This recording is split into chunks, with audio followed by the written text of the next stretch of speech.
चेंबूरमध्ये मराठी विद्यार्थ्यांवर अन्याय होत असल्याचा आरोप। शहा अँड अँकर कच्ची कॉलेजमध्ये मराठी विद्यार्थ्यांवर अन्याय, तर मनसेच्या विद्यार्थी सेनेनं कॉलेज प्रशासनाला जाब विचारला।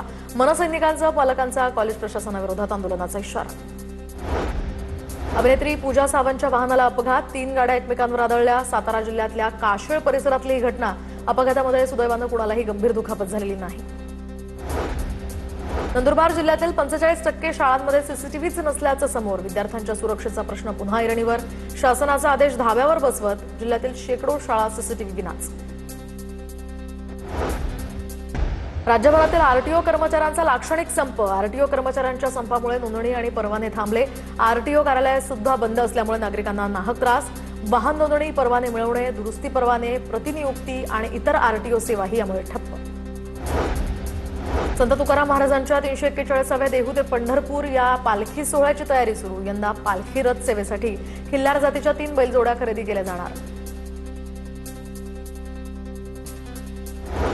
पंढरपूरच्या श्री विठ्ठल मंदिरामध्ये सध्या जतन आणि संवर्धनाचं काम सुरू आहे। दगडी बांधकामाच्या पॉलिशिंगमुळे मंदिरातील जुनी शिल्पकला आणि कलाकुसर पुन्हा उजेडात।